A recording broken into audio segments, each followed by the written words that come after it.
세상을 살아가는 동안에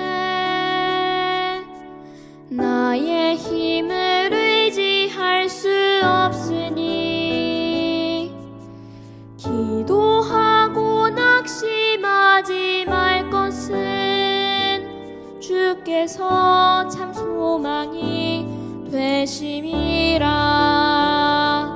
하나님의 꿈이 나의 비전이 되고 예수님의 성품이 나의 인격이 되고 성령님의 권능이 나의 능력이 되길 원하고 바라고 기도합니다.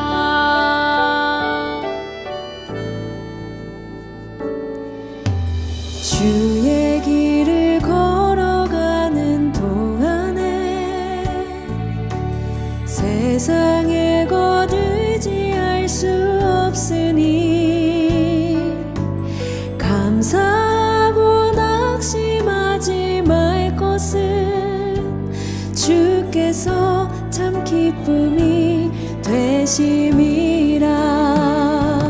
하나님의 꿈이 나의 비전이 되고 예수님의 성품이 나의 인격이 되고 성령님의 권능이 나의 능력이 되길 원하고 바라고 기도합니다.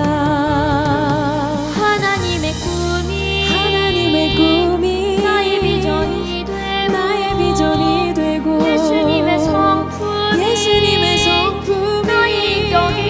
나의 인격이 되고 성령님의 권능이 나의 능력이 되길 원하고 바라고 기도합니다. 원하고 바라고 기도합니다. 원하고 바라고 기도합니다. 원하고 바라고 기도합니다.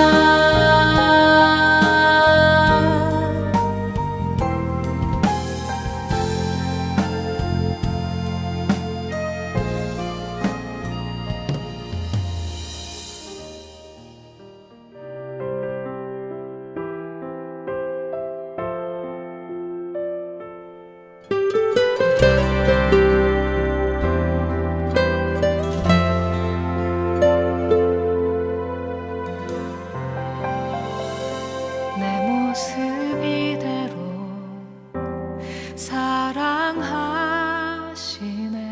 연약함 그대로 사랑하시네. 나의 모든 발걸음 주가 하시나니 날 인도하소서. 내 모습 이대로 사랑하시네. 연약함 그대로 사랑하시네. 나의 모든 발걸음 주가 하시나니 날 인도하소서.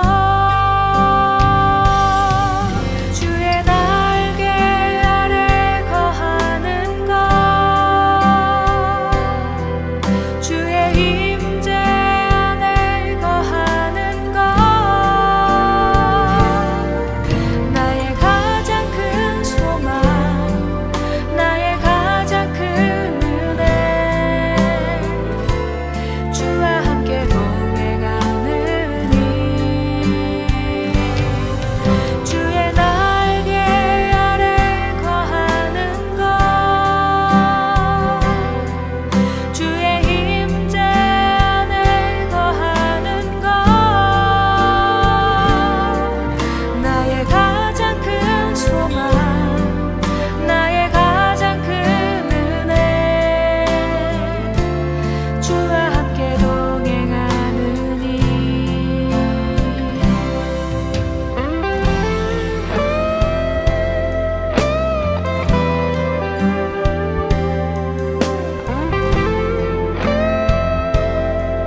받으소서.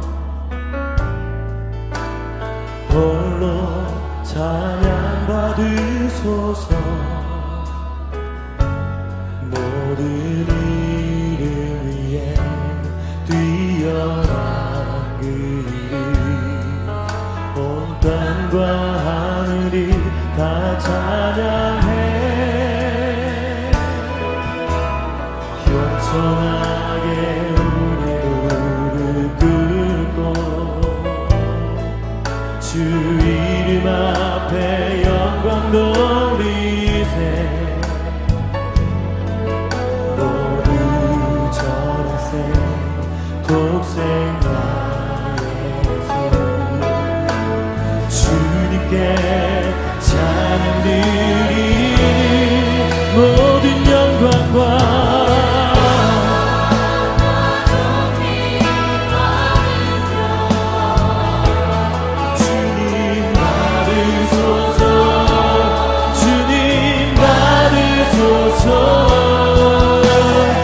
영광과 존귀와 능력 주님 홀로.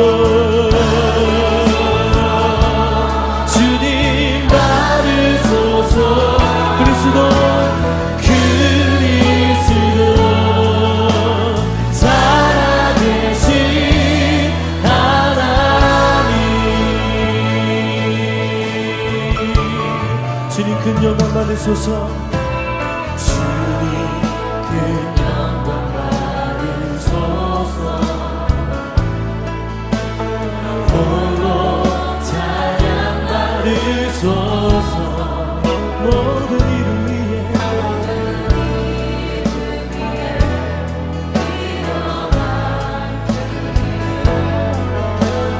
땅과 하늘이 다 찬양해. 겸손하게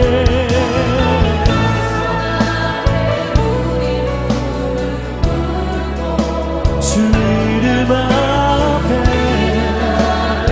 영광 돌리세. 모두 전하세 독생. 오늘 이 밤에 주님께 할렐루야. 모든 영광과 존귀와 능력 주님 홀로.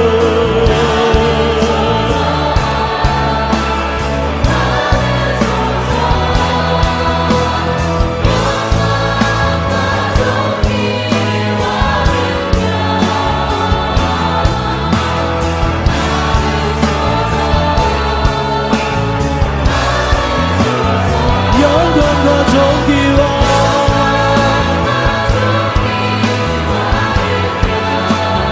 주님 주님 받으소서. 영광과 존귀와 능력 할렐루야. 주님 받으소서. 그리스도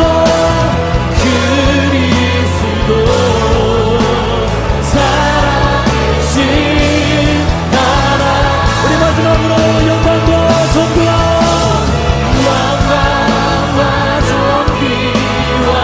능력 주님 홀로.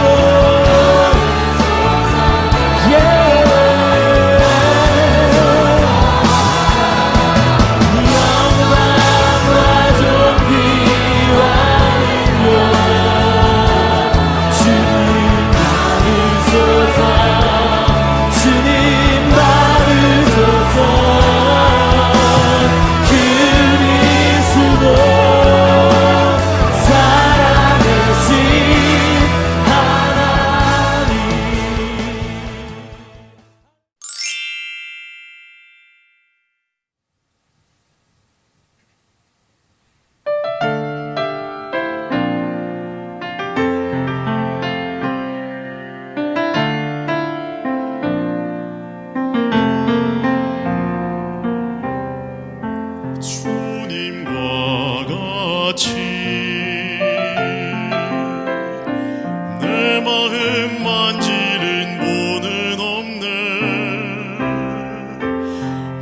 오랜 세월 찾아난 알았네 내겐 주밖에 없네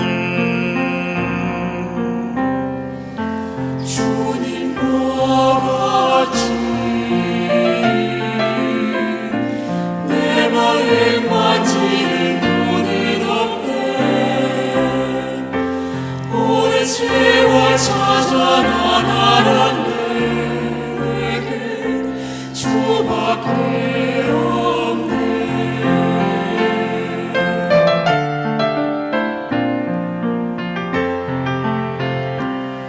주사비 강같이 흐르고 주 손길 치료하네 고통받는 자녀 품으시니 주밖에 없네 주님과 같이 내 마음 만지는 분은 없네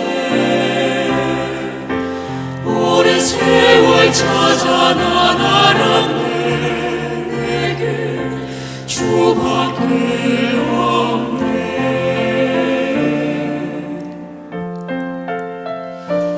내 주 대신 주를 참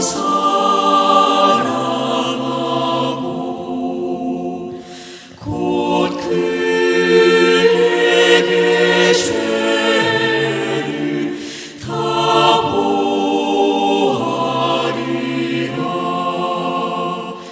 그는 내 조신 내 소신이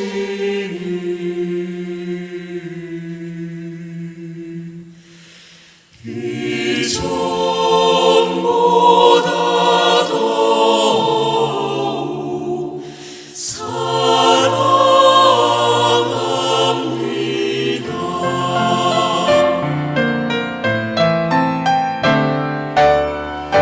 주님과 같이 내 마음 만지는 분은 없네 오랜 세월 찾아난 알았네 내게 주밖에 없네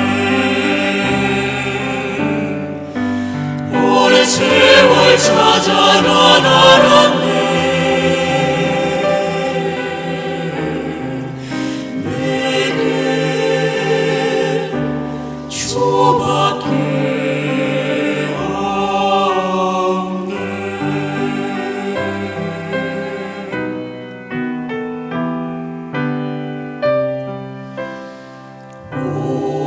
오직 주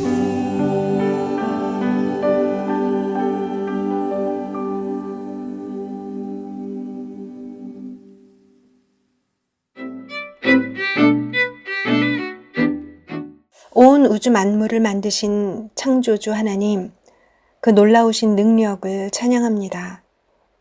바닷속 저 깊은 곳에서부터 우주 끝까지라도 모자랄 만큼 크신 당신이 우주의 한 점에 불과한 한 사람의 마음속 작은 곳에 담아지시니 당신의 그 겸손을 찬양합니다. 우리보다 먼저 이 시간을 기다리시고 예배하는 자를 찾으시는 하나님, 우리의 애통하는 마음을 제물로 받아주시기 원합니다. 함께 모여서 더 큰 소리로 찬양과 경배를 드리지 못할지라도 우리 마음으로 드리는 사랑은 당신이 아십니다. 하나님, 당신이 원하시는 제사는 살진 짐승의 기름도 아니요 수송아지나 어린 양이나 순염소의 피도 기뻐하지 않으시고 오직 우리의 상한 심령을 원하시는 줄 압니다. 지난 주간 성령을 거스르고 알면서도 실천하지 못했던 죄, 하나님의 마음보다 내 마음의 만족을 우선해서 성령님을 근심시킨 죄, 이 모든 것을 이 시간 회개하오니 용서해 주세요. 하나님, 우리나라와 전 세계 위정자들이 하나님을 두려워하며 하나님의 공의와 사랑이 실현되는 정치를 할 수 있도록 인도해 주세요. 의학계와 과학계, 모든 지식인들에게 지혜를 주셔서 우리에게 꼭 필요한 코로나 바이러스 치료제가 개발될 수 있게 긍휼을 베풀어 주세요. 경제적인 어려움과 관계의 어려움, 그리고 육신의 연약함으로 고통받고 있는 당신의 백성들을 불쌍히 여기시고 지금의 어려움을 잘 견디고 또한 하나님의 계획하심 안에서 그 뜻을 깨달아서 이전보다 더욱 하나님을 사랑하는 삶을 살도록 인도해 주세요. 저희 함께 꿈꾸는 교회가 하나님이 기뻐하시는 교회로 반석 위에 세워질 수 있도록 모든 성도가 합심하여 기도하고 있습니다. 우리의 필요를 아시는 하나님, 우리에게 가장 알맞은 것으로 알맞은 때에 응답하시리라 믿습니다. 저희가 무엇을 계획하든지 성령보다 앞서지 않게 하시고 하나님의 뜻을 구하며 최선을 다할 때 어떤 것을 주시든 감사함으로 합력하게 하옵소서. 오늘 우리에게 가장 좋은 것으로 먹이시는 하나님, 오늘의 말씀을 조병진 교수님을 통해 전해 주셔서 감사드립니다. 말씀을 전하시는 조병진 교수님의 가정과 사역에 더욱 축복하셔서 더 많은 사람들에게 하나님의 사랑을 전하는 발길이 되게 하옵소서. 말씀을 받는 한 사람 한 사람의 마음을 주장하셔서 좋은 밭이 되게 하시고 말씀을 받고 잊혀지는 것이 아니라 마음에 싹이 트고 자라나서 성령의 열매를 맺는 성도들 되게 하옵소서. 우리의 중보자 되시는 사랑하는 예수님의 이름으로 기도드립니다. 아멘. 2020년 7월 19일 하나님이 우리에게 주신 말씀은 열왕기상 19장 1절부터 18절 말씀입니다. 아합이 엘리야가 행한 모든 일과 그가 어떻게 모든 선지자를 칼로 죽였는지를 이세벨에게 말하니 이세벨이 사신을 엘리야에게 보내어 이르되 내가 내일 이맘때에는 반드시 내 생명을 저 사람들 중 한 사람의 생명과 같게 하리라. 그렇게 하지 아니하면 신들이 내게 벌 위에 벌을 내림이 마땅하니라 한지라. 그가 이 형편을 보고 일어나 자기의 생명을 위해 도망하여 유다에 속한 브엘세바에 이르러 자기의 사환을 그곳에 머물게 하고 자기 자신은 광야로 들어가 하룻길쯤 가서 한 로뎀나무 아래에 앉아서 자기가 죽기를 원하여 이르되 여호와여 넉넉하오니 지금 내 생명을 거두시옵소서. 나는 내 조상들보다 낫지 못하니이다 하고 로뎀나무 아래에 누워 자더니 천사가 그를 어루만지며 그에게 이르되 일어나서 먹으라 하는지라. 본즉 머리맡에 숯불에 구운 떡과 한 병 물이 있더라.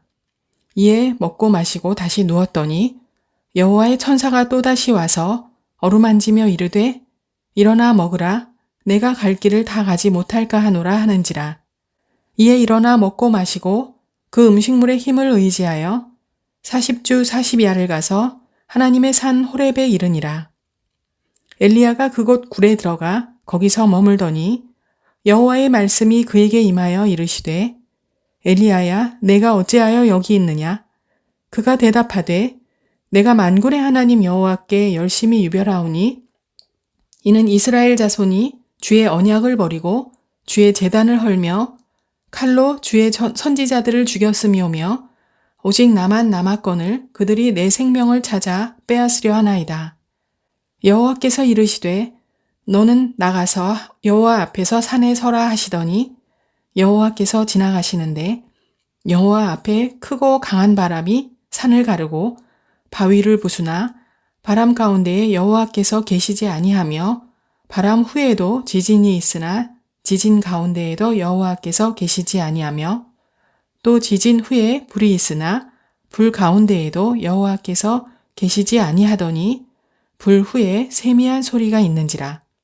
엘리야가 듣고 겉옷으로 얼굴을 가리고 나가 굴 어귀의 섬에 소리가 그에게 임하여 이르시되 엘리야야 내가 어찌하여 여기 있느냐.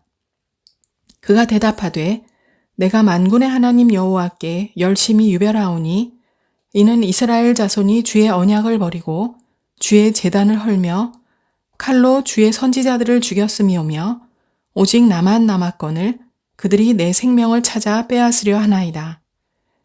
여호와께서 그에게 이르시되 너는 내 길을 돌이켜 광야를 통하여 다메섹에 가서 이르거든 하사엘에게 기름을 부어 아람의 왕이 되게 하고 너는 또 님시의 아들 예후에게 기름을 부어 이스라엘의 왕이 되게 하고 또 아벨 무흘라 사밧의 아들 엘리사에게 기름을 부어 너를 대신하여 선지자가 되게 하라. 하사엘의 칼을 피하는 자를 예후가 죽일 것이요 예후의 칼을 피하는 자를 엘리사가 죽이리라. 그러나 내가 이스라엘 가운데에 7,000명을 남기리니 다 바알에게 무릎을 꿇지 아니하고 다 바알에게 입맞추지 아니한 자니라. 아멘. 예, 안녕하십니까? 저는 카이스트에서 근무하고 있는 조병진 교수라고 합니다. 저는 목사도 아니고 선교사도 아니고 그냥 일개 교수일 뿐입니다. 근데 오늘 이렇게 함께 꿈꾸는 교회에 와서 말씀을 나눌 수 있는 이렇게 은혜를 주신 데 대해서 참 감사하게 생각합니다. 제가 임 교수님으로부터 함께 꿈꾸는 교회에 대해 사정에서 잠깐 들었는데 굉장히 좀 힘든 상황들이 있었다고 들었습니다. 하지만 그 가운데 하나님 뜻이 있을 것이라고 믿고 그래서 저는 오늘 특별히 회복에 대한 말씀을 준비를 했습니다. 오늘 읽은 열왕기상 19장 1절에서 8절까지는 엘리야의 회복에 관한 이야기입니다. 엘리야에 대해서 우리가 모두가 잘 알고 있을 것이라고 믿는데 이 엘리야의 회복에 대해서 함께 살펴보면서 회복에 관한 성경적인 원리를 같이 생각해 보고자 합니다. 선지자라는 직업은 당시 최고 권력자였던 왕의 죄악과 치부를 드러내는 아주 위험한 직업이었습니다. 또한 타락해버린 제도권의 종교인들, 즉 타락한 제사장들과 목숨을 건 싸움을 해야 하는 그런 험한 일이기도 했습니다. 아무도 하고 싶지 않았던 일, 그러나 해야만 하는 일, 그것이 선지자의 길이었습니다. 그리고 그 일을 가장 용감하고 극적으로 해냈던 사람이 엘리야였습니다. 여러분들이 잘 알고 있는 바와 같이 엘리야와 그의 제자 엘리사의 시대에는 기적이 떼거리로 일어납니다. 성경에는 이렇게 기적들이 떼거리로 나타나는 특별한 시대가 3번이 있습니다. 보면 첫 번째 모세 시대, 두 번째 엘리사 시대, 그리고 예수님의 시대입니다. 그런데 가만히 보면 이 세 시대들은 공통점을 가지고 있습니다. 그것은 이 세 시대들이 하나님의 백성이 큰 변화나 큰 위기를 맞은 때라는 공통점을 가지고 있습니다. 이것은 어려운 시절에 하나님께서는 자기 백성들을 절대 고와 같이 내버려 두시는 분이 아니라는 것을 보여주고 있습니다. 어려운 시절에 하나님의 사랑과 간섭은 더 크게 나타나는 법입니다. 세상이 어두울수록 하나님의 은혜는 더 커집니다. 그리고 그러한 시절에 하나님의 사명을 감당했던 하나님의 사람들은 더 빛이 나는 것입니다. 자, 그럼 엘리야의 시대로 한번 가봅시다. 솔로몬 이후에 이스라엘 민족은 북이스라엘과 남유다로 갈라지고 맙니다. 남유다에는 다윗 왕의 혈통이 계속 왕을 이어나갔기 때문에 왕조가 바뀌질 않았습니다. 하지만 북이스라엘에는 다윗 왕의 혈통이라는 정통성이 없었기 때문에 쿠데타가 자주 일어났고 무려 왕조가 9번이나 바뀌었습니다. 그 왕조 중에 오므리 왕조라는 것이 있었는데 오므리라는 사람이 쿠데타에 성공해서 왕이 됨으로써 오므리 왕조가 시작이 되었습니다. 그 후에 오므리의 아들 아합이 왕이 되는데 이 아합 왕의 시대가 북이스라엘의 역사에서 가장 영적으로 어두웠던 시절이고 그 어두웠던 시기에 나타났던 선지자가 엘리야와 엘리사입니다. 구약시대에는 우리가 아는 대로 여호와 신앙의 순수성을 지키기 위해서 구약 전 기간에 걸쳐서 일관되게 이스라엘 사람들과 이방 여인들과의 결혼을 금지하였습니다. 아합 왕은 왕으로서 백성들에게 모범을 보여야 함에도 불구하고 시돈의 왕 엣바알의 딸 이세벨을 왕비로 맞이하게 됩니다. 여기서 이세벨의 친정아버지 시돈의 왕의 이름이 엣바알이라는 게 중요한데요. 엣바알이라는 말뜻이 바알신을 섬기는 제사장이라는 뜻입니다. 시돈은 재정일치 사회였기 때문에 그는 제사장과 왕을 겸직하고 있었던 사람이었습니다. 즉 바알의 제사장이었던 엣바알은 이스라엘의 바알 신앙을 심으려는 목적을 가지고 자기의 딸을 이스라엘 왕에게 의도적으로 시집을 보냈다고 믿어지고 있습니다. 이스라엘의 왕비가 된 이세벨은 자기 친정아버지의 뜻을 열심히 수행해서 이스라엘 전역을 완전히 바알신과 에스라 여신의 천지로 만들어버렸습니다. 하나님의 언약의 백성이란 표시는 이제 이스라엘 어디에도 찾아볼 수가 없었습니다. 가는 곳곳마다 바알 신당이 있고 아세라 목상이 있고 그 이방 신앙의 풍습을 따라 자녀들을 불살라 제사를 드리고 신당에서는 제사 때마다 음란한 파티들이 진행되고 있었습니다. 이세벨은 여호와의 선지자들에게 맹렬한 핍박을 가해서 대부분의 여호와 하나님의 선지자들은 처형되고 살아남은 자들은 산속에 동굴에서 숨어 지내게 되었습니다. 수백 명의 바알 선지자들과 아세라의 선지자들은 권력을 쥐고 럭셔리 라이프를 즐기고 있었습니다. 이렇게 완전히 소망이 없어 보이던 그 어둡고 무시무시한 시절에 하나님의 사람 엘리야가 등장해서 우리가 다 잘 알고 있는 갈멜산 위의 대결을 펼칩니다. 이스라엘 역사상 가장 극적인 대결과 승리를 펼친 바로 그 직후의 이야기가 오늘 우리가 읽은 19장의 이야기입니다. 바알 선지자가 다 죽은 것을 들은 이세벨은 엘리야를 반드시 죽이겠다고 선언을 합니다. 그러자 엘리야는 살아남기 위해서 도망을 갑니다. 어디까지 도망을 가는지 성경을 잘 보면 이세벨의 권력이 미치지 않는 곳으로 가야 할 것 같으니까 엘리야가 북이스라엘 국경을 넘어서 남유다로 갑니다.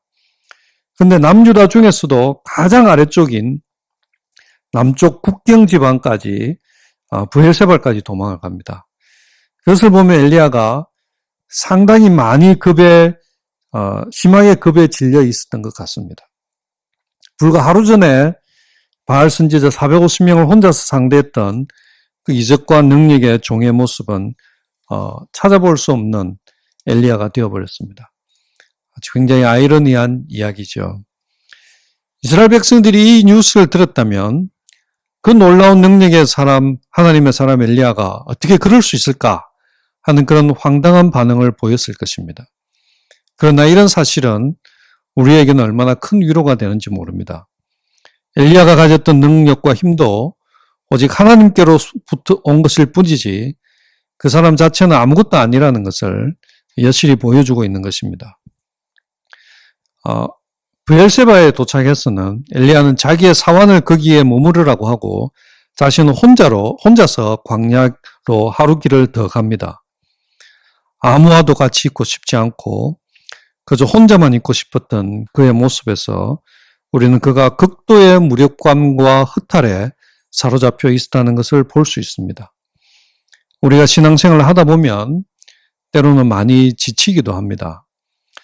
어떤 큰 사건, 스트레스가 많은 큰 사건을 겪고 나면 비록 그 사건의 결말이 좋게 난다고 할지라도 그 과정에서 우리의 영적인 힘이 다 소진되어 버려서 우리가 무기력에 빠질 수도 있습니다.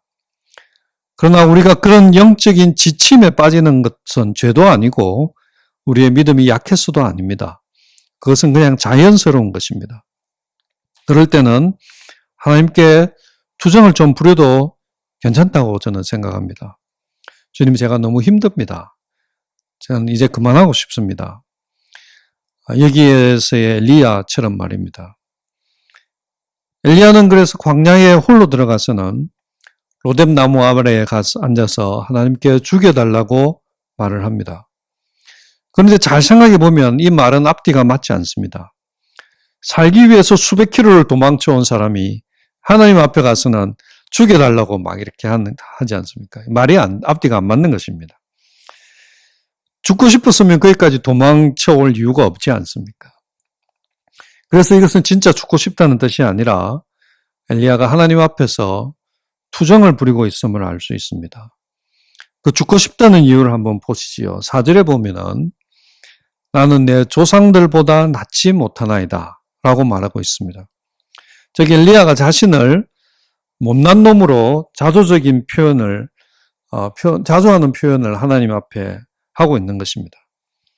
자신은 뭔가 새로운 것을 성취해 보려고 했는데 결국 자기도 자식이 조상들처럼 실패하고 말았다. 그러니까 나같이 쓸모없는 사람, 살았으면 뭐하나. 뭐 이런 말을 하나님 앞에 주절주절 하고 있는 것입니다. 그러다가 잠이 듭니다. 그때 천사가 나타나서 먹을 것을 주면서 하나님의 산 호렙으로 갈 것을 종용합니다. 그 음식에 힘을 얻어서 40일을 걸어서 호렙산으로 들어갑니다.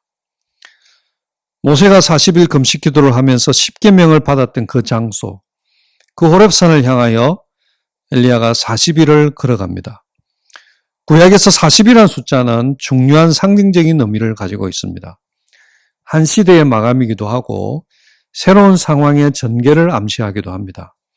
즉 엘리야의 인생에서 한 챕터가 끝나고 새로운 챕터가 시작될 것을 암시하고 있습니다. 엘리야가 호렙산에 도착해서 굴에 들어가서 기도하면서 하나님을 홀로 만납니다. 우리가 때로는 극도로 지치고 때로는 무력감에 빠지고 때로는 아무도 만나고 싶지 않은 그런 순간들이 있습니다. 살다가 보면은 자신이 그렇게 쓸모없어 보이고 지금까지 내가 해온 것들이 무슨 의미가 있나 이런 생각들이 들 때가 있습니다. 살다 보면은 그런 때는 반드시 있습니다. 그런 엘리야를 하나님께서는 야단치시지 않습니다.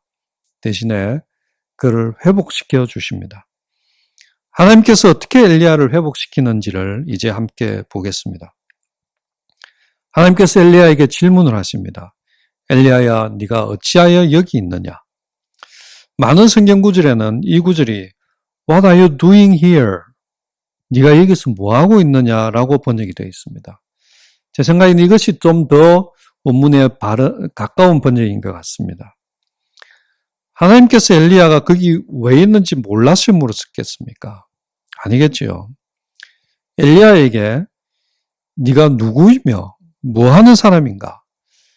즉 자신의 아이덴티티를 다시 한번 성찰해 보라고 말씀하시는 것입니다. 우리가 힘들고 어려울 때 먼저 해야 할 일은 하나님 앞에 조용히 나가서 하나님 앞에서 내가 누구인가를 먼저 생각해 보아야 합니다.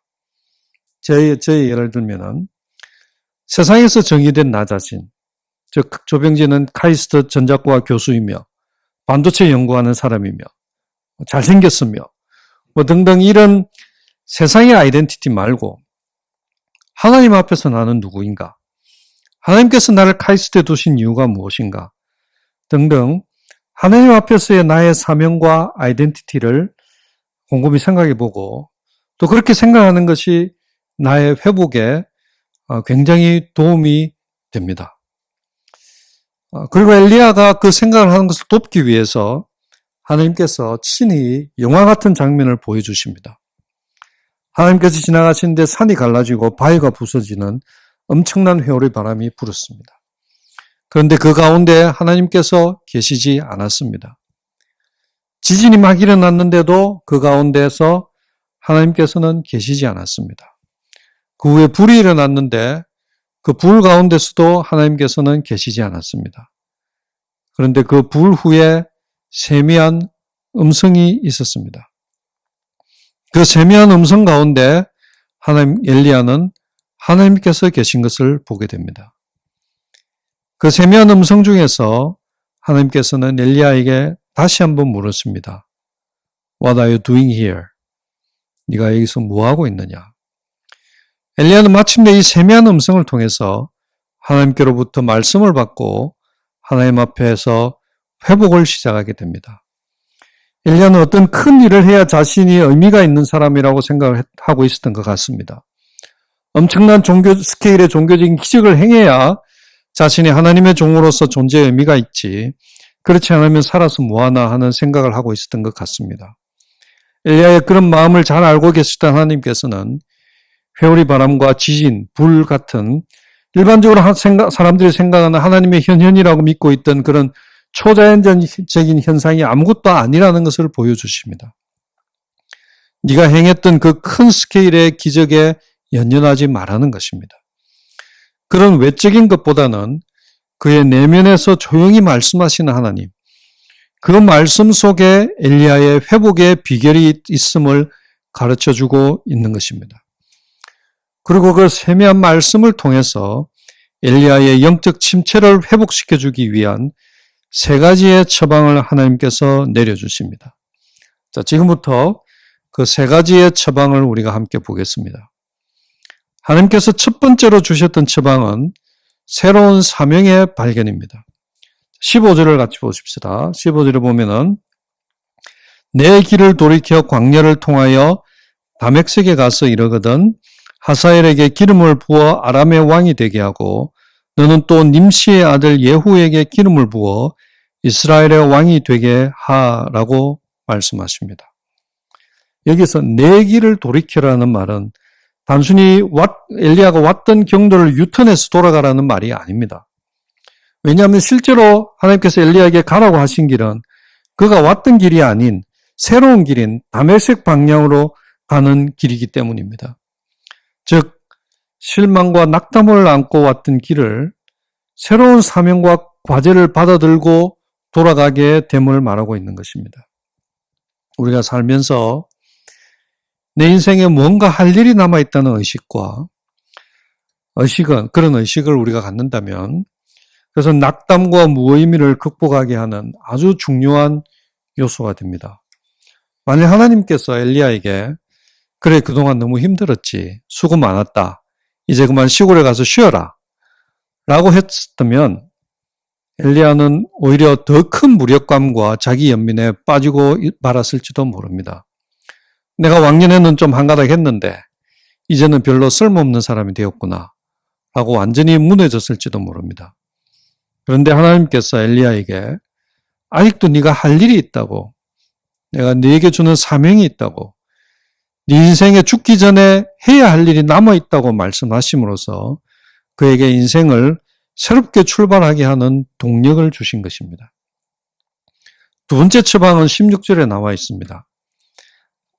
16절 같이 봅시다. 아벨 무홀라 사바스의 아들 엘리사에게 기름을 부어서 너를 대신하여 선지자가 되게 하라. 즉 후계자 엘리야를 세우는 것입니다.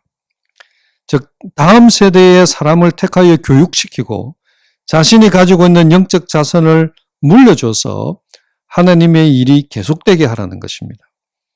네가 하고 있는 이 사역이 너의 세대에서 끝나면 안 된다는 것입니다. 이 다음 세대를 향한 비전은 엘리야에게 새로운 힘을 주게 됩니다.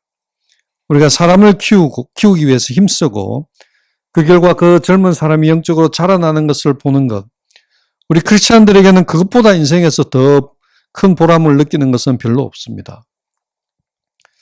저도 이 2가지, 즉 새로운 사명과 후계자를 키우는 것, 이 2가지가 저를 어떻게 회복시켰던 것을 경험한 얘기를 제가 잠깐 나누기로 하겠습니다.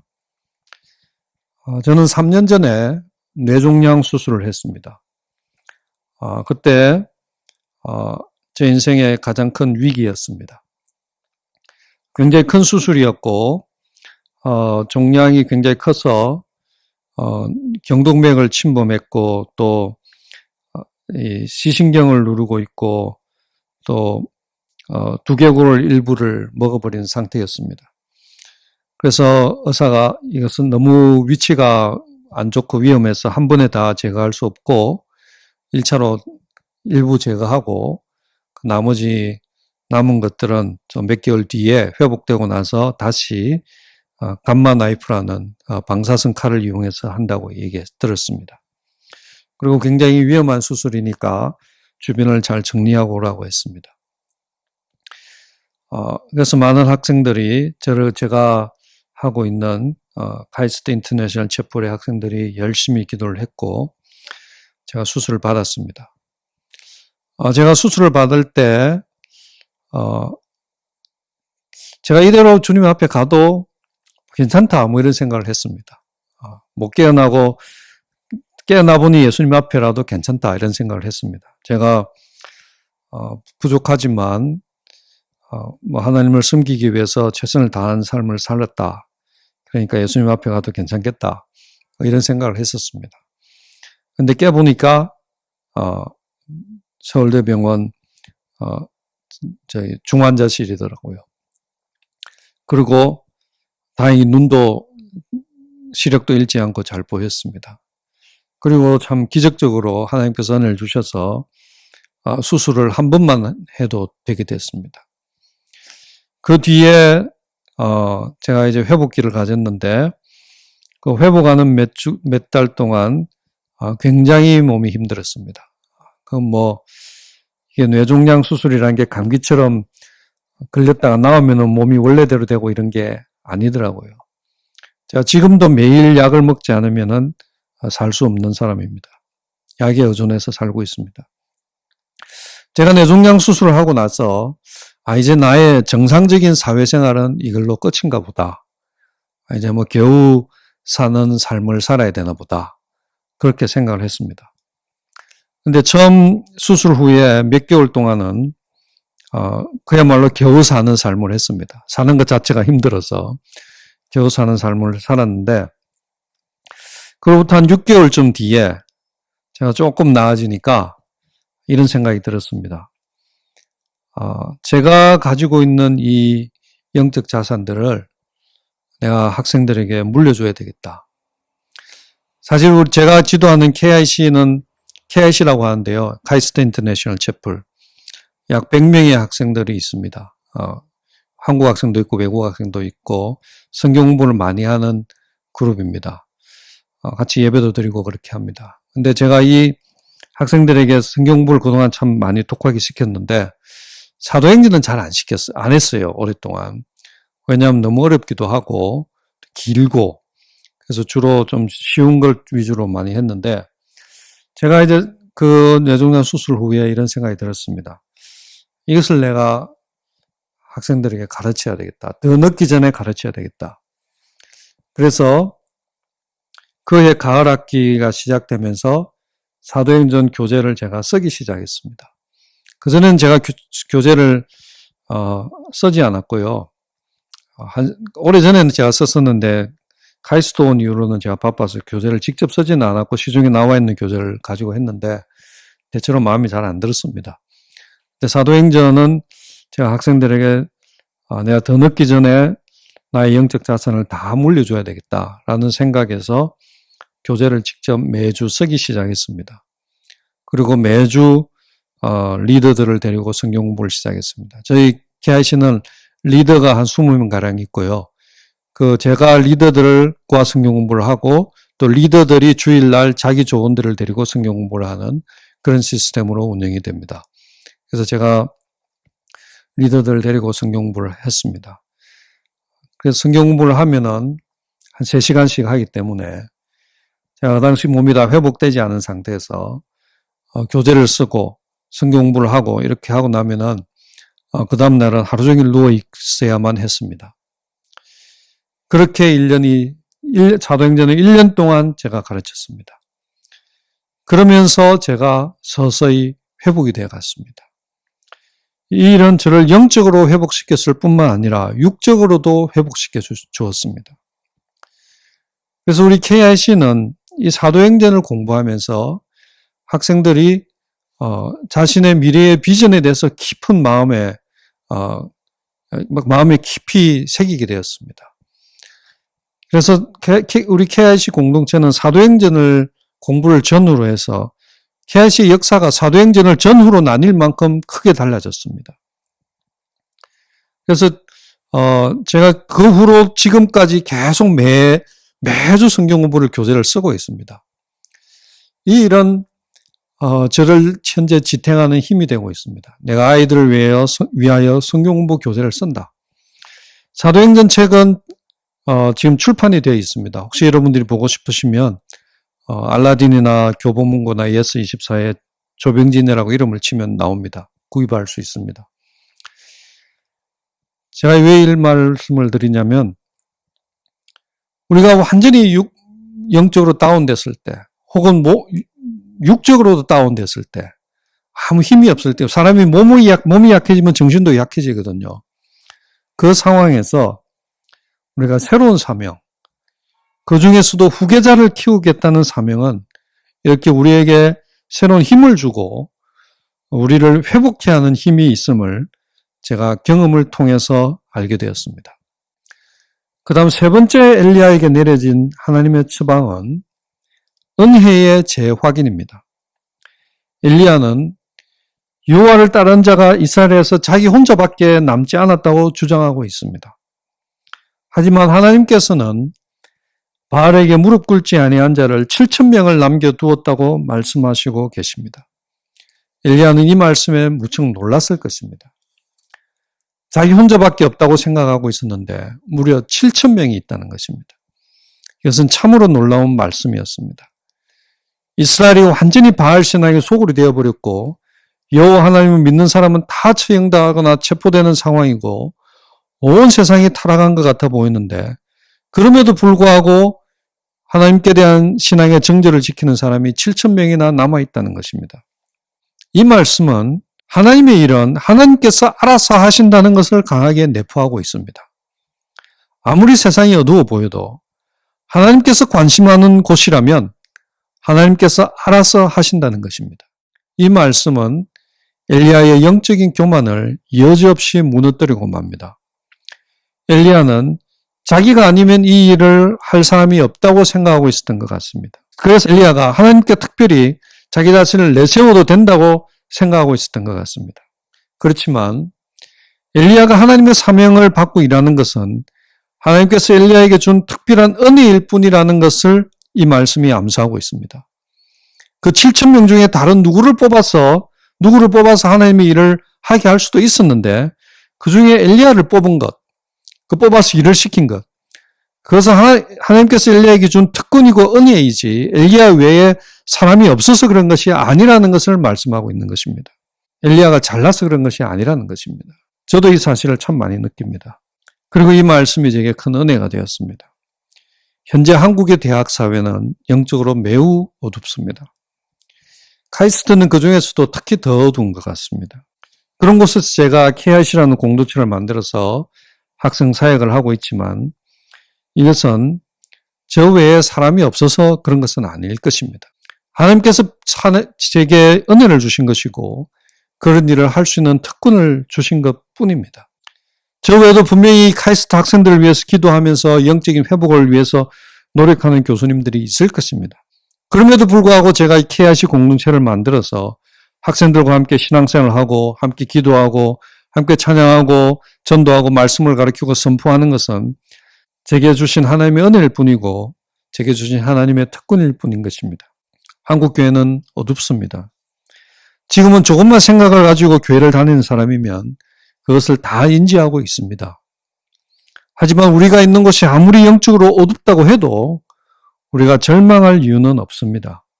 아무리 한국교회가 어둡다고 해도 하나님께서는 7,000명을 남겨두실 것입니다. 이 한국을 하나님께서 관심하기만 하신다면 하나님께서는 자신의 일을 자신 스스로 하십니다. 우리가 한국교회를 개혁하기 위하여 작은 역할이라도 하고 있다면 이것은 하나님께서 우리에게 주신 은혜요 특권일 뿐입니다. 우리는 우리에게 주어진 작은 사명을 감사함으로 받고 이루어가면 되는 것입니다. 여기 함께 꿈꾸는 교회도 하나님께서 엘리야에게 주신 이 세 가지 회복의 처방을 받고 새로운 힘을 얻을 수 있으면 정말 좋겠습니다. 한 교회가 새로운 사명을 받는 것보다 회복에 더 좋은 처방은 없을 것입니다. 그리고 엘리야가 다음 세대를 키우는 비전을 받음 같이 이 교회도 그런 비전을 받을 수 있으면 정말 좋겠습니다. 그래서 저는 외람되지만 이제 함께 꿈꾸는 교회가 이런 사명을 가졌으면 좋겠다. 이런 제 소망을 한번 얘기해 보자고 합니다. 마지막으로. 저는 캠퍼스에 있습니다. 현재 캠퍼스의 모습에 대해서 제가 잠깐 말씀드리겠습니다. 이미 한국의 10대와 20대 초반은 미전도 종족이 되어버렸습니다. 선교학적으로 미전도 종족으로 분류됩니다.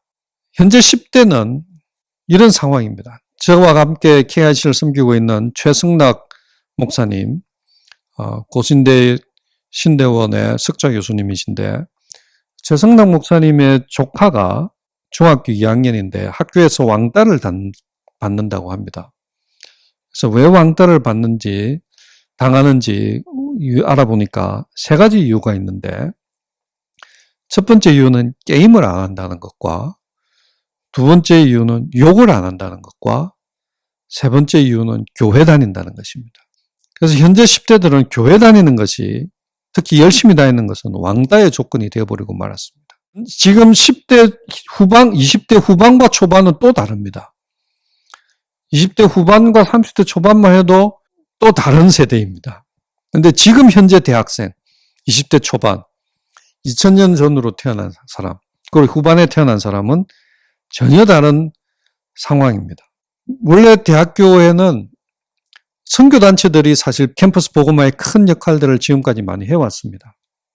그런데 선교단체들이 지금 아주 비실비실하고 있습니다. 왜 그렇게 됐냐면은 수년 전부터 선교단체가 이제 잘 안 모이게 되었습니다. 이게 잘 안 모이게 되니까 재정적으로 약해지죠. 재정적으로 약해지니까 간사들에게 월급을 충분히 줄 수 없게 되었습니다. 정부에서 정한 최저임금보다도 더 낮은 급여를 줍니다. 그러다 보니 간사의 질들이 저하될 수밖에 없습니다. 간사의 질이 저하되니까 선교단체의 사역이 더 안 되는 것입니다. 이게 지금 캠퍼스 사역이 악순환의 고리에 들어가 버렸습니다. 게다가 코로나가 일어났습니다. 이 대학의 선교단체가 지속이 되려면 신입생들이 들어와서 선배들한테 배워서 또 그 다음에 이제 신입생이 다시 선배가 되고 후배들을 가르치고 이렇게 돼야 되는데, 올해는 대학교가 다 문을 닫아서 카이스트만 해도 모든 동아리방이 다 폐쇄되었습니다. 그래서 캠퍼스 선교단체들이 새로운 학생들을 받을 수가 없었습니다. 만약에 코로나가 1, 2년이 더 간다면 코로나는 끝이 날 겁니다. 1년이 됐든 2년이 됐든 3년이 됐든 언젠가는 끝이 날 겁니다. 그런데 코로나는 끝이 났는데 선교단체는 다 주고 있을 것입니다. 그런 상태가 될 것이 예상이 되고 있습니다. 그러면 캠퍼스 사역을 누가 해야 됩니까? 선교단체에 더 이상 맡겨둘 수 없는 상황이 돼버린 것입니다. 그래서 교회와 교수들이 해야 합니다. 제가 몇 년 전에 전국 기독교수 수련회라는 게 있는데, 거기에서 몇 년 전에 거기에서 초청이 왔습니다. 저의 캠퍼스 사역의 경험을 좀 나누어 달라는 요청이 와서 제가 기쁜 마음으로 갔습니다. 가서 단상에 올라가 보니까 한 300명 정도의 기독 교수들이 모여 있었습니다. 전국에서 온 교수들이 모여 있었습니다. 근데 제가 단상에 올라가 보고 굉장히 충격을 받았습니다. 모여 있는 모든 분이 50대 후반에서 60대 혹은 이상이었습니다. 그 이하의 30, 40대 교수나 제가 못 봤는지 모르겠지만 한 명도 찾아볼 수가 없었습니다. 교수님들 중에서 캠퍼스 사역에 관심 있는 분들은 모두가 5, 60대들 뿐입니다. 30, 40대 젊은 교수 중에서 캠퍼스 사역에 잘 준비된 기독 교수는 찾기가 힘듭니다. 저도 얼마 있지 않아 곧 60대가 됩니다. 왜냐하면 지금의 30, 40대는 그들이 대학 시절에 교회에서 그들에게 제대로 훈련을 시키지 않았기 때문입니다. 지금 5, 60대 교수님들이 뭘 복음사역을 못한다는 것이 아닙니다. 그분들은 잘 훈련되어 있는 분들이 되게 많습니다. 그렇지만 몇 년이나 더 할 수 있겠습니까?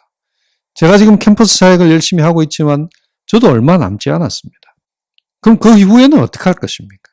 저는 현재 한국의 캠퍼스를 위해서 기도할 때마다 눈물이 나는 것을 참을 수가 없습니다. 이렇게 많은 젊은 학생들이 꿈을 잃고 살아가고 있는데 교회는 자신들의 문제에 매몰돼서 그들에게 별로 관심도 없습니다. 그리고 그들에게 제대로 복음을 가르칠 교수님들도 점점 없어져 가고 있습니다. 앞으로는 더 없을 것입니다. 한국교회는 요즘 모여서 교회의 개혁을 얘기합니다. 한국교회가 이래서는 안 되겠다. 개혁해야 되겠다. 그런데 그 개혁을 개혁을 얘기하는 사람들이 모두 다 5, 60대입니다. 우리가 한번 냉정하게 생각해 보십시다. 50대 이상들이 모인 교회가 개혁을 한다고 한들 그것이 얼마나 큰 의미가 있습니까? 20, 30년 후에는 어차피 교회는 텅텅 비고 말 것인데 지금 개혁을 한다고 한들 그것이 얼마나 큰 의미를 갖겠습니까? 저는 현재 한국 교회의 위기는 교육의 위기라고 생각합니다. 많은 한국 교회 목회자들은 청년들에 대해서는 별로 관심이 없습니다. 말로는 청년들이 중요하다고 하는데 실제로는 그들은 청년들에게 별로 관심이 없습니다. 그것을 어떻게 안 하고요? 그 교회의 예산을 보면 압니다. 마음이 있는 곳에 돈이 가게 되어 있습니다. 제가 2, 3천 명씩 모이는 큰 교회 청년부의 예산을 보고서 깜짝 놀란 적이 한두 번이 아닙니다. 어떻게 이렇게 잔돈 같은 예산을 배정하고서도 그 청년들이 중요하다고 말하는지 이해가 되질 않았습니다. 제가 물어봤습니다. 왜 이렇게 청년부 예산이 작냐고. 지금 뭐 교회 건축하느라고 빚이 많아서 뭐 그렇다고. 뭐 대부분 그런 내용입니다. 그것은 마치 부모가 아파트 당첨을 해가지고 분양받느라고 대출을 받아가지고 그거 갚느라고 애들을 교육을 안 시키는 것과 똑같은 얘기입니다.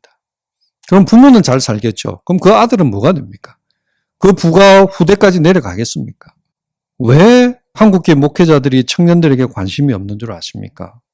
왜냐하면 청년 솔직히 말해서 제가 보는 관점은 이렇습니다. 제가 틀릴 수도 있습니다. 제가 보는 관점은 이렇습니다. 청년들이 교회 재정에 별로 도움이 되지 않기 때문입니다. 오히려 짐이 되죠. 청년이 많으면.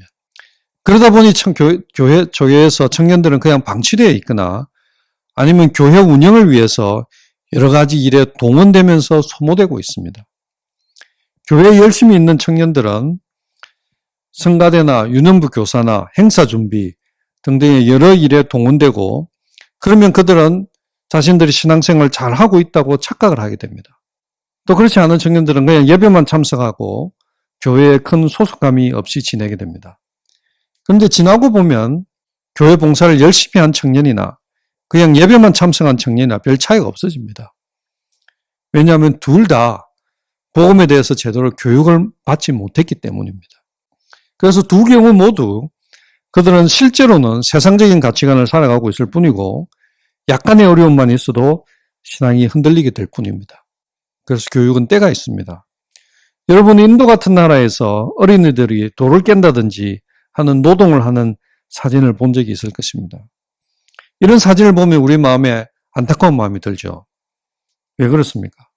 힘이 약한 어린이들이 노동을 해서 안타깝기도 하지만 더 안타까운 사실은 얘들이 학교에 가서 배워야 하는 시절에 노동으로 시간을 보내고 있다는 것입니다. 어린이들이 어릴 때 학교에 가지 않고 이렇게 노동으로 시간을 다 보내고 있으면 이들이 자라더라도 평생 가난의 굴레를 벗어날 방법이 없기 때문에 안타까운 것입니다. 저는 한국 교회의 청년들이 마치 그런 것 같아서 너무 항상 마음이 아픕니다. 우리의 젊은이들이 아직 어렸을 때 성경을 제대로 배우지 않고 사고의 폭을 넓히고 기독교적인 가치관을 정립하지 않으면 그들은 겨우 구원을 받을 수 있을지는 몰라도 하나님 나라를 위한 의미 있는 일을 하는 것은 거의 불가능하게 됩니다. 청년들이 교회를 떠난 중요한 이유 중에 하나는 한국 교회의 팽배해 있는 반지성주의입니다. 청년들은 본능적으로 자신을 개발하려는 욕구가 있기 때문에 배울 곳이 있는 것을 찾아가기 마련입니다. 그래서 한국 교회가 80년대까지 계속 자랄 수 있었던 것은 80년대까지는 교회의 지성과 문화가 한국 사회의 평균 지성과 문화를 앞서 있었습니다. 그러나 90년대부터 이것이 역전이 됩니다. 교회의 지성은 더 퇴보하고 교회의 문화는 그대로 남아있고 더 올드 패션이 되고 세상의 지성과 문화는 한국 사회는 굉장히 앞서가기 시작합니다. 그러면서 청년들이 교회를 떠나기 시작하게 되었습니다. 평신도가 가져야 되는 신앙의 수준은 어디까지인가? 이런 질문을 가질 수 있는데 저는 평신도나 목회자나 똑같은 신앙의 수준을 가져야 된다고 생각합니다. 단지 역할이 다를 뿐인 것입니다. 우리 모두는 예수님을 따르는 제자가 되어야 되고 제자를 삼을 수 있는 사람이 되어야 되는 것입니다. KIC는 처음 시작할 때부터 도서관을 만들었습니다. 지금 현재 500권의 신앙서적이 있고 KIC 다니는 학생들은 글을 의무적으로 읽어야 되고 필독스 리스트를 제가 만들어 놨고 그것을 읽고 독후감을 써서 제출해야 되고 주보에 독후감이 끼어서 주보가 나갑니다. 그리고 성경 훈련을 독하게 시킵니다. 리더들은 일주일에 7시간을 성경 공부에 써야 합니다. 이렇게 하면 청년들이 안 나올 것 같죠? 그렇지 않습니다. 청년들은 자신의 열정을 쏟을 곳을 찾고 있습니다. 지금의 청년들은 종교에 관심이 없다고들 말하는데 저는 사실이 아니라고 믿습니다.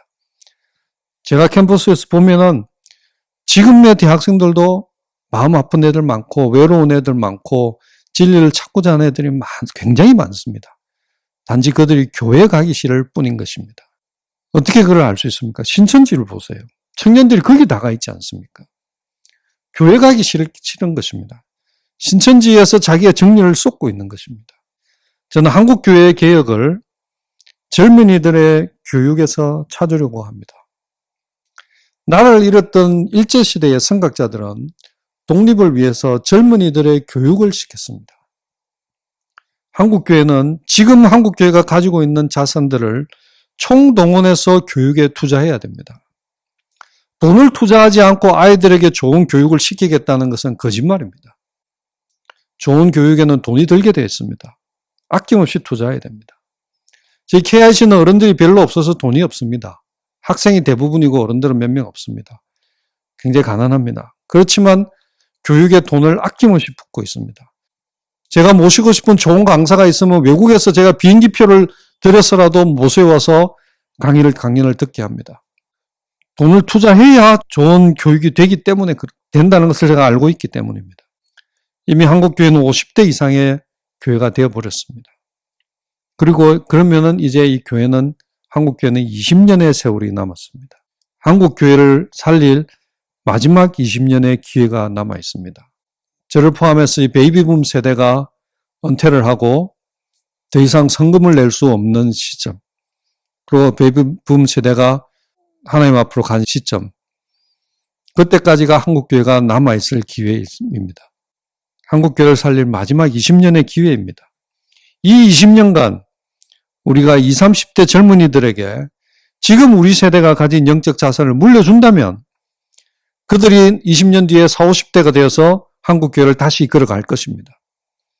만일 우리 세대가 지금 영적 자산이 많은데 이것을 우리가 가진 영적 자산을 지금 20대에게 물려주지 않고 우리가 죽는다면 지금까지 한국교회가 쌓아온 이 모든 영적 자산이 단절되어 버리고 말 것입니다. 그렇게 된다면 미래의 사회에서 한국교회가 다시 일어날 가능성은 거의 희박해지고 말 것입니다. 우리에게는 이제 20년의 기회가 남아 있습니다. 저는 함께 꿈꾸는 교회가 다음 세대를 키우는 꿈을 함께 꾸면 정말 좋겠습니다. 후계자를 키우겠다는 새로운 사명을 가지고 함께 나아간다면 여러분들이 가지고 있는 상처도 회복이 될 것이고 영성도 회복이 될 것이고 여러분의 공동체도 다시 살아날 것입니다. 그것이 우리가 하나님께로부터 다시 힘을 얻는 방법이라고 오늘의 성경 본문이 우리에게 말씀해주고 있습니다. 감사합니다. 2020년 7월 19일 함께 꿈꾸는 교회 소식입니다. 새로운 예배 처소를 마련할지 여부를 묻는 카톡방 투표가 진행 중입니다. 함께 꿈꾸는 교회를 세워나가기 위한 과정에서 중요한 투표인 만큼 각 안에 대한 세부 설명 자료를 읽고 기도하며 모든 성도님들이 투표에 동참해 주시기 바랍니다. 하나님이 기뻐하시는 참된 교회를 세우기 위한 전 성도 1만 시간 릴레이 금식 기도가 7주차에 접어들고 있습니다. 서로를 격려하고 도전하며 뜨거운 기도가 계속될 수 있도록 힘써 주시기 바랍니다. 대전 지역 코로나19 확산이 지속됨에 따라 이번 주도 영상 예배로 드리게 되었습니다. 어서 빨리 상황이 종료되고 다시 모여 예배 드릴 수 있도록 기도해 주시기 바랍니다. 오늘 설교는 조병진 교수님이 수고해 주셨습니다. 다음 주는 김병두 목사님이 수고해 주실 예정입니다. 다음 주 대표 기도는 김혜숙 집사님, 8월 2일은 백종인 집사님이 맡아주시겠습니다.